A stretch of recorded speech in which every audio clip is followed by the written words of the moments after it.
بسم اللہ الرحمن الرحیم۔ السلام علیکم ورحمۃ اللہ۔ پاکستان اور سعودی عرب کے درمیان جو ڈیل ہوئی ہے ڈیفنس کی یا میوچول ایگریمنٹ جو ہوا ہے، جس میں یہ کہا گیا ہے کہ پاکستان کے اوپر حملہ سعودی عرب کے اوپر حملہ تصور ہوگا، یہ سب سے پہلے آئیڈیا عمران خان نے اپنے دور حکومت میں دیا تھا اور کہا تھا کہ آپ ہمارے ساتھ ایک ایگریمنٹ کریں، کیونکہ ان دنوں میں یمن نے سعودی عرب کے اوپر حملہ کر دیا تھا۔ اب سعودی عرب یمن میں حملہ کرنا چاہ رہا تھا، تو سعودی عرب نے پاکستان سے فوج ڈیمانڈ کی تھی۔ سعودی عرب نے کہا تھا کہ پاکستان اپنی فوج کو بھیجے، ہم یمن کے اوپر حملہ کرنا چاہتے ہیں، لیکن پاکستان نے انکار کر دیا۔ اس نے کہا کہ ہمارے ساتھ تو آپ کا کوئی ایگریمنٹ نہیں، آپ کے ساتھ ہمارا کوئی اس حوالے سے معاہدہ نہیں، ڈیل نہیں۔ اگر ہم ایسے ہی منہ اٹھا کے ایسے ہی بغیر سوچے سمجھے، بغیر کسی ایگریمنٹ کے، معاہدے کے، ہم اپنی فوج کو سعودی عرب کے اندر بھیج دیتے ہیں، تو اس سے عالمی پریشر جو ہے پاکستان کے اوپر آئے گا اور اس کی وجہ سے مسائل بہت زیادہ ہوں گے، ہمارا وہاں بڑا نقصان ہوگا، ڈپلومیٹکلی بھی، ملیٹریلی بھی، فائنینشلی بھی، یہ تمام چیزیں۔ پہلے معاہدہ معاہدے کے اندر ہم یہ تمام چیزیں ڈسکس کر لیں، پھر ہم معاہدہ کر لیں، بسم اللہ۔ اس وقت عالمی طاقتوں نے اس معاہدے کو نہیں ہونے دیا، انہوں نے رکاوٹیں ڈال دی۔ اس وقت تو انڈائریکٹ ایک حملہ ہو رہا تھا، اصل میں جو یمن کے پیچھے بھی طاقتیں موجود تھیں، یہ بالکل وہی طریقہ کار۔ آپ اس بات کو سمجھیں کہ جیسے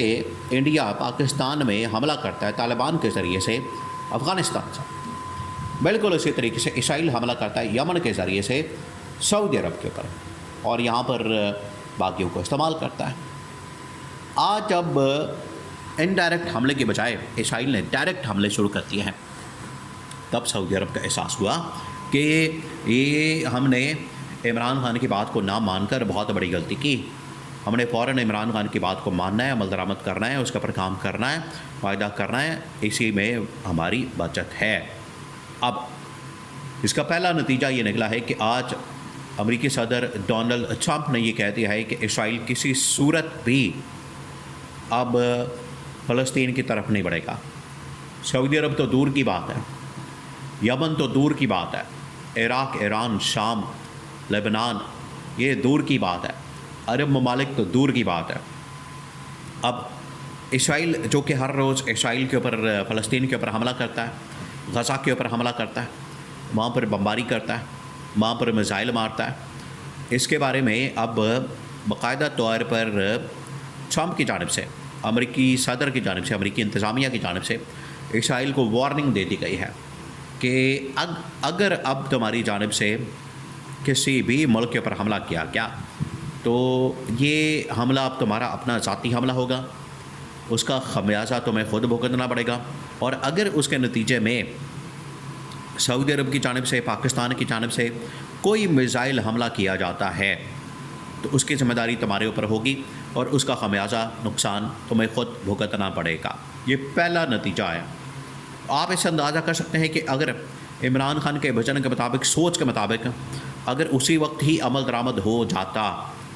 تو آج صحیح معنوں میں عمران خان کا سعودی شاہی محل کے اندر استقبال ہوتا۔ آج وہاں پر عمران خان کو وہ والی سیٹ دی جاتی جس کے اوپر ولی عہد خود بیٹھتا ہے، آنر میں اس کو اعزاز دیا جاتا، اس کو اپنی سیٹ کے اوپر بٹھایا جاتا، آنر میں، اعزازی طور پر۔ ولی عہد تو نہیں بن سکتا عمران خان، لیکن اعزازی طور پر ولی عہد اس کو اپنی سیٹ کے اوپر بٹھاتا، کیونکہ آج دیکھیں دو چیزیں ہیں، دو سیناریو بنے ہیں اس وقت۔ آج جو محمد بن سلمان کے پاکستان کے ساتھ جو ملاقاتیں، معاہدے اور یہ سب کچھ کیا جا رہا ہے، یہ وقت کی ضرورت ہے، اور محمد بن سلمان کو مجبوراً ان کے ساتھ ڈیل کرنی پڑ رہی ہے، ورنہ شہباز شریف کے ساتھ ڈیل کرنے کے لیے محمد بن سلمان راضی نہیں ہے۔ بار بار ان کے کہنے پر بھی محمد بن سلمان نے آج تک پاکستان کا دورہ نہیں کیا۔ اس کے پیچھے وجہ کیا؟ وجہ اگر آپ سمجھیں گے تو آپ کو پتہ چل جائے گا کہ محمد بن سلمان تو ان سے تنگ ہی بڑا، محمد بن سلمان تو اسے جان چھوڑانا چاہتا ہے۔ محمد بن سلمان کسی صورت بھی اس گورنمنٹ کو، حکومت کو، شہباز شریف کو لیجٹمیسی فراہم کرنے کے لیے تیار نہیں ہے۔ اسے پتہ ہے کہ شہباز شریف ایک جعلی وزیر اعظم ہے، عوام نے اس کو الیکٹ نہیں کیا، عوام کے ووٹوں سے نہیں آیا، اور اسے پتہ ہے کہ 2024 کے اندر اگر کسی نے ووٹ دیا ہے تو وہ صرف اور صرف عمران خان کو دیا، وہ کسی اور کو نہیں دیا. تو یہ ان کو پتہ ہے، محمد بن سلمان کو اس بات کا آئیڈیا ہے، اسے اس چیز کی سمجھ ہے. تو آج محمد بن سلمان نے کہا ہے کہ میں یہ جو معاہدہ کر رہا ہوں یہ میں مجبوری کے تحت کر رہا ہوں. میں نے شوقیہ، ویسے تو مجھے پتہ تھا کہ یہ معاہدہ اب ہم نے کرنا ہے، لیکن ان کے ساتھ بیٹھنا، تصویر بنانا، سائن کرنا، یہ سب کچھ وقت کی ضرورت ہے، کیونکہ انہوں نے پکڑ کے عمران خان کو جیل میں ڈالا ہوا ہے. ورنہ عمران خان کی جگہ اس سیٹ کے اوپر بنتی ہے جس سیٹ کے اوپر آج میں براجمان ہوں، بیٹھا ہوں. آنری طور پر عمران خان کو اس سیٹ کے اوپر بٹھانے کی ضرورت ہے. یہ محمد بن سلمان نے جو بیان دیا اس کو عرب میڈیا کے اندر باقاعدہ طور پر کوٹ کیا گیا ہے، کوٹ کر کے بتایا گیا ہے کہ آج محمد بن سلمان نے اس کو اپریشیٹ کیا. اور دیکھیں ٹرمپ نے جس طریقے سے اسرائیل کو وارننگ دی ہے کہ آپ نے اب غزہ کے اوپر حملہ نہیں کرنا، ویسٹ بینک کے اوپر حملہ نہیں کرنا، اور اس کو جو ضم کرنے کا، ایک مکس کرنے کا، اپنے ساتھ ملانے کا، اس کو شامل کرنے کا اسرائیل نے جو ایک پلان بنا رکھا ہے، اسرائیل کی جانب سے ایک منصوبہ بنایا گیا ہے کہ ہم فلسطین کے علاقوں کو اپنے علاقے کے اندر شامل کر لیں، یہاں پر اپنی بستیاں قائم کر لیں، یہاں پر یہودی آباد کاری کریں، یہاں پر ہم یہودی بستیاں آباد کر لیں. یہ جو ان کی جانب سے منصوبہ ہے اس کے اوپر عمل درآمد فوری طور پر ٹرمپ نے رکوا دیا. ٹرمپ نے کہا کہ اب آپ نے اس طرف نہیں جانا، کیونکہ پاکستان اور سعودی عرب کا معاہدہ ہونے کے بعد اگر ہم نے ذرا سی بھی حرکت کی، کوئی سازش کی،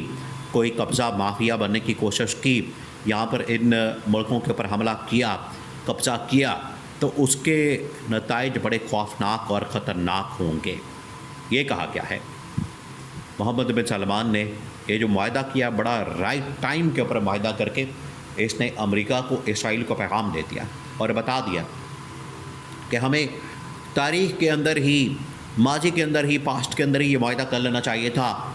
آج ہمیں اس کی ضرورت محسوس ہوئی ہے تو ہم نے معاہدہ کیا. ہمیں وقت سے پہلے ہی عمران خان کے ویژن کے مطابق کا معاہدہ کر لینا چاہیے تھا. ہمیں سوچنا چاہیے تھا کہ اسرائیل ہمارے ساتھ کیا کرے گا. لیکن پھر بھی محمد بن سلمان نے کہا کوئی مسئلے والی بات نہیں ہے، آج بھی ہم نے معاہدہ کر لیا تو یہ وقت کی ضرورت تھا، اسی وجہ سے ہم نے معاہدہ کیا. اب ہم کیٹیگوریکلی پوری دنیا کے اندر اعلان کر رہے ہیں کہ عمران خان کے ویژن کو سامنے رکھتے ہوئے ہم نے پاکستان اور سعودی عرب نے جو معاہدہ کیا ہے، یہ معاہدہ اب آگے چلے گا، یہ اب رکے گا نہیں.